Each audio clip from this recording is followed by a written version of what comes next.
አፍቅሮ ለመርሳት በርግጥ ቀን ቢፈጅም እራሱ ጉዳይ ያለች ነው። የኔ ቆንጆ ሞዴል ሆነሽ መተሽል እንዴኔ ፍቅር ሩታዬ ዛሬ በአዲስ ነገር መታለች ማለት ነው። የቀወጠች ነው በቲክቶክ ዶቼ ቀይ በቀይ ነው ማለት ነው። እንዴት ናችሁ? አምሮብሻል ሩታዬ ማለት ነው። የኔ ፍልቅልቅ ሰሞኑ ምካኔ ቆንጆ ፈታ ያረግሽን ነው። ዛሬም ፈታ በሚል ቪዲዮ እንደምትመጪ ተስፋ አድርጋለሁ። ዛሬ ግን ዘፈን ለማን ነው?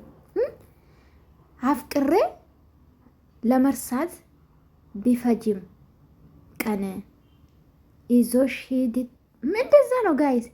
ጦስሽ ይዞ ሂድ ያለ ነው ጋይስ ዘፈኑ ማለት ነው። ዘፈኑ አሁን ነው ሰማሁት። እኔ አልሰማሁም። ዘፈንም አላዳምጥም በነገራችን ላይ ትቻለሁ። ድሮ ነበረና ዛሬ እንግዲህ ሩታዬ አምሮባት በቲክቶክ መታለች ማለት ነው። ዘና በይ እኔ ቆንጆ፣ ለማን ብልሽ ዘና በይ። አዎ የሚያጨቃጭቅ ቪዲዮ ብቻ አታምጭብን እሺ እኔ ቆንጆ። አንቺን የሚያሰድብ ቪዲዮ ብቻ አታምጭልን። ሰሞኑማ ፈታ ያደረግሽ ነው። እኔ በበኩሌ እግዚአብሔርን ተመችቶኛል። የሁለት ቀን የተሰራ ቪዲዮ ማለት ነው እና ለመርሳት እውነት ነው በሰው ህይወት እግዚአብሔርን እውነት ነው ይሄ ዘፈን ማለት ነው። ለብዙዎቻችሁ እንደሚመች ተስፋ አደርጋለሁ።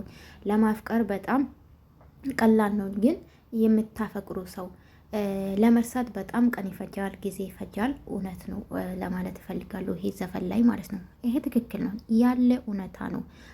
ታውቃላችሁ፣ ሰው ትቀርባላችሁ፣ ትወዳላችሁ። ከዛም ደግሞ ከመውደድ የተነሳ ልታፈቅሩ ትችላላችሁ። ያዝ ደግሞ የምታፈቅሩ ሰው ካጣችሁ ቀን ይፈጃል፣ ጊዜ ይፈጃል። ግን የማይቀር ነው። ትረሳላችሁ። የማያልፍ ቀን የለም። መርሳት ሌላ አዲስ ህይወት ይኖራል። በህይወታችሁ ብዙ ነገር ሊመጣ ይችላል። ይመጣል፣ ይሄዳል። በቃ ማንም ሰው ማለት ነው ወዶቼ እና የኔ ፍልቅልቅ ምርጥ ዘፈን ነው። በነገራችን ለእኔ ይሆናል፣ እውነትም ለመናገር ለእኔ ይሆናል ጋይስ።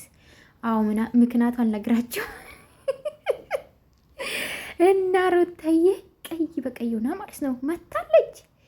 ከቤቢ ጋር ብትመጪልኝ ደስ ይለናል። ግን በነገራችን ላይ ፊቱን ባታሳይ ራሱ አቅፈሽ ብትመጪ ደስ ይለናል። እና ውዶቼ እንዴት አያችሁ? ሩታዬ ያምሩባታል። በእርግጥ ይሄ ፊልተር ነው፣ ሙሉ ለሙሉ እሷ አይደለም። ግን ሜካፕን ገጭ አርጋ መታለች ማለት ነው ውዶቼ። ፈታ በይ እንደዚህ ዘና ለማን ብልሽ። አዎ አቃጥላቸው፣ የሚቃጠሉ ብዙ አሉ የኔ ውዶች ማለት ነው። ላይክ አድርጎ ወዳቸዋለሁ። እሺ